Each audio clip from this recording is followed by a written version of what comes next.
Hi, I'm Christina, and I'm 25 years old. I tend to keep to myself a lot, even though I have a job and I'm not going to school. My family, especially my brother, might think I'm lazy because of this. How did I end up like this? Well, it all goes back to when I was in middle school. I've never really trusted people, and that started because of some tough times I had in middle school. Even though I say I don't trust people, there are many reasons why I feel this way. One big reason is that I felt ignored. I'm not exactly sure why, but it seemed like people didn't find me interesting because all I cared about was machines. I've always loved working with computers and I was really good at it. This made me helpful at home. But soon, my grades started dropping because I spent more time with computers and with friends. My parents got worried. By the time I finished elementary school, they were scolding me, asking how long I was going to keep playing with machines. As I moved through middle school, with my parents always scolding me, I started to think maybe I shouldn't be doing what I liked. So I started to spend all my free time alone in my room, away from everyone. I cut off contact with the outside world. This made people at school think I was weird or even dangerous, and I ended up being isolated there too. My only friend during this tough time was my brother Keith. He always knew how to encourage me and make me feel better. With his support, I managed to finish school. But I didn't go to high school. Instead, right after finishing middle school when I was about 16, I started doing jobs that I could do on a computer from home. I worked part-time and used the money to buy old computers.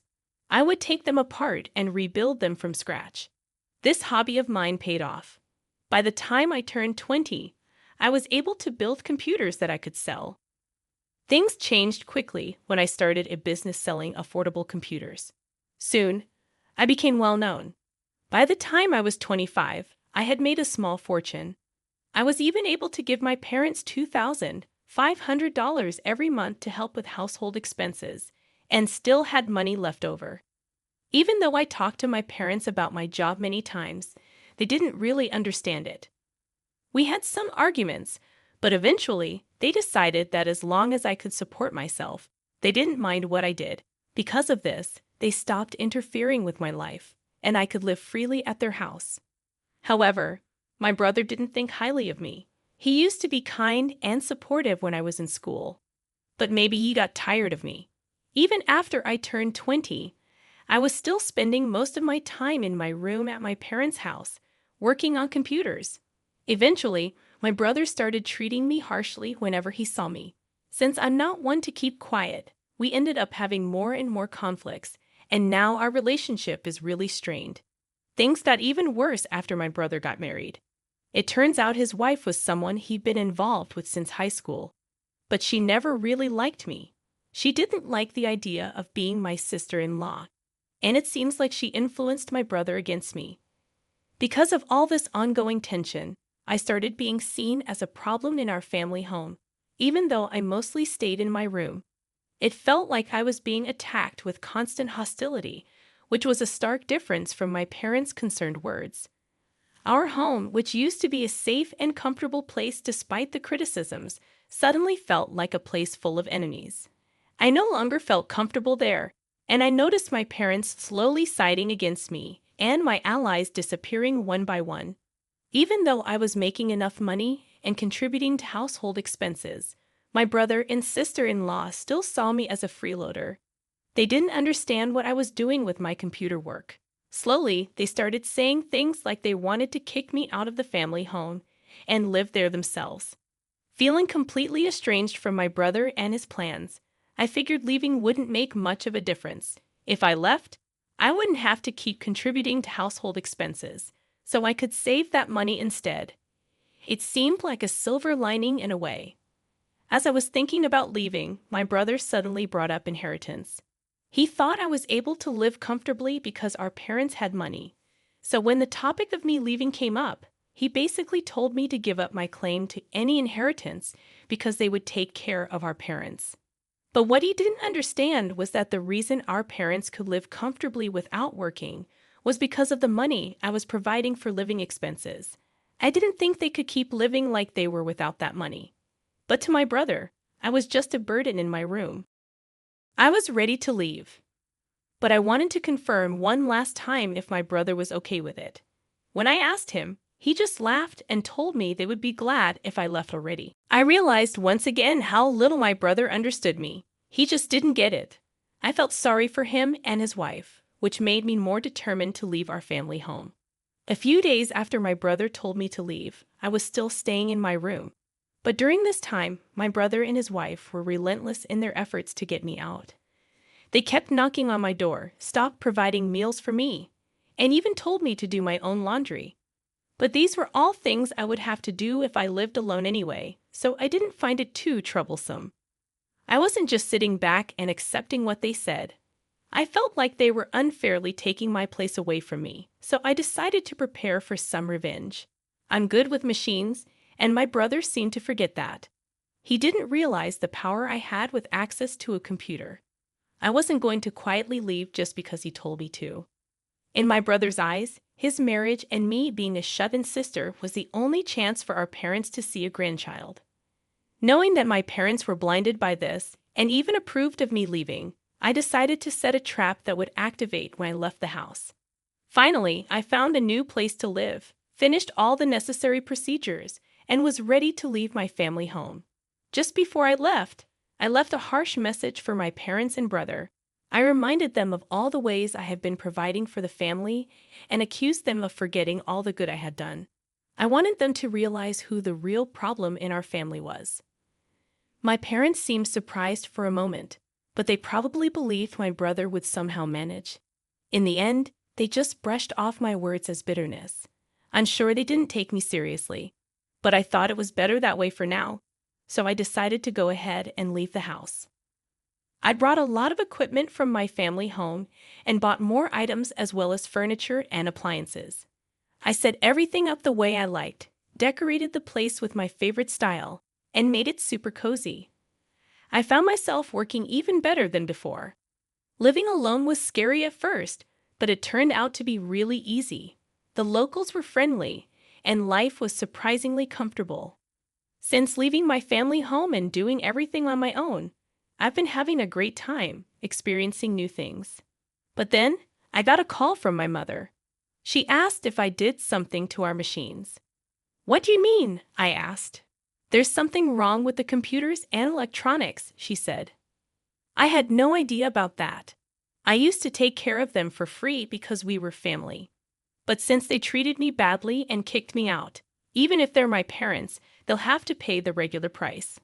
They accused me of being greedy and asked for a discount, but I refused. I thought to myself, at least my friends don't treat me like this. I was relieved that another trap hadn't been sprung, but I still had to handle the situation with my mother. However, my mother didn't seem to like my reaction. She hung up abruptly, almost like a petulant child. Then she sent me a spiteful email, saying something along the lines of "mean kids lose their friends." It made me wonder who the real adult was in this situation. Honestly, her behavior seemed self-centered, if not downright selfish. As for what I did to the family computer, I simply reverted all the adjustments I had made for free back to their original state. I bet to someone who doesn't know much about computers, it probably seemed like the computer started malfunctioning on its own. When I told them to contact the company to fix it, they threw a tantrum. But I expected as much, so I decided to leave it be. 6 months after being kicked out of my home, just as I was starting to settle into living alone, my father called me. "I hate to ask, but can you lend me some money?" he said. "Excuse me? Lend you money? What do you mean?" I replied. "Well, your brother and his wife have been spending recklessly. They seem to think we're rich, and it's nothing but complaints from them. They're always asking for money to buy this or go there." I had no idea about any of this. Why do you always come to me with everything? I mean, I've heard of daughters who live alone sending money home, but parents asking their children for money. Isn't that something you're supposed to do out of generosity? "That's easier said than done," he admitted. "Well, even $500 would help," my father persisted. "I'm not giving you anything. I won't lend you money either. I have no intention of helping you out financially anymore." Of course, if you pay me for my services, I'll work on your machines, I replied calmly. You've really become stingy. I guess what Mom said was true, he grumbled. During my unemployed years, he had the nerve to say things like, You used to do whatever you wanted at home, but I didn't care. I just hung up. My father didn't send any emails, but he started calling me more than twice a day. I thought, what troublesome parents I have. A few days later, my brother, who seemed to be in a bind, called me. When I asked him why they were calling me, he said, Tell me why our family home was wealthy before. He must have had a hunch that their financial situation had obviously worsened since I moved out. But it was too late. My current home was my comfortable place. Both my work and life were entirely contained in this house, and there was no way I was leaving it ever again. Maybe the reason our family was wealthy was because I was contributing $2,500 each month to the household, I replied.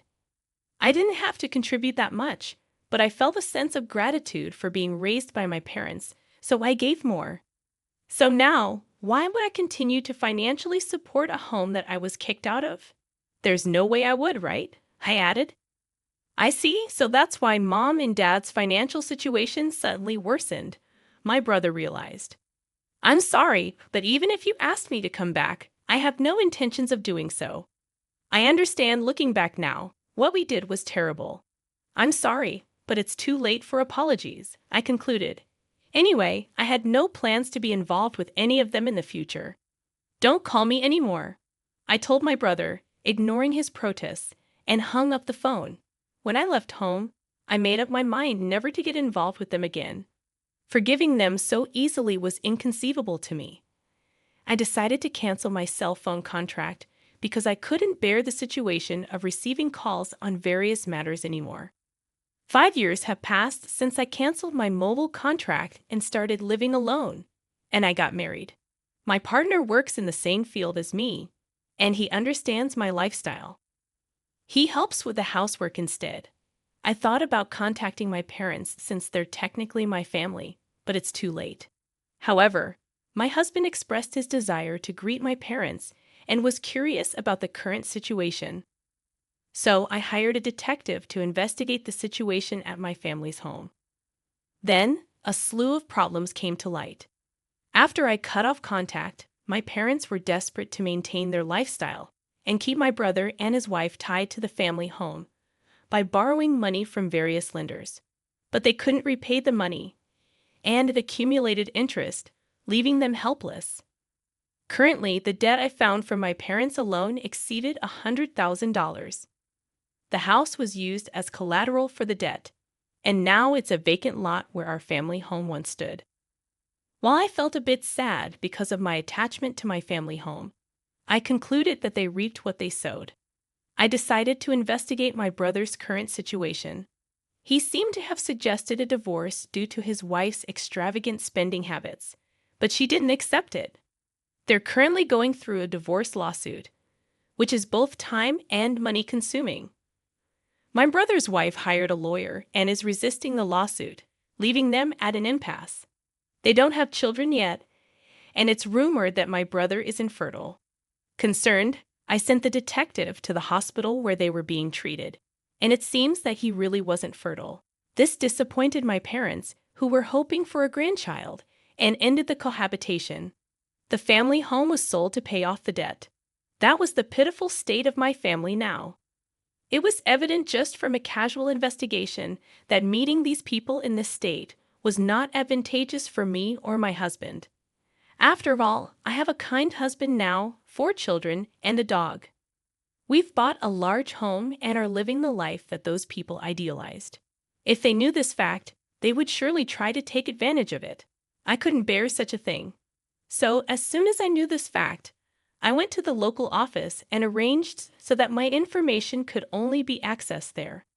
I made sure never to get close to those people from my side, and asked my husband to bear with not greeting them for our marriage. My husband looked disappointed, but when I explained the current situation, he seemed to understand, and he hasn't said anything since. When the situation at my family home calms down a bit and a time of reconciliation comes, I hope I can get along with my parents and brother.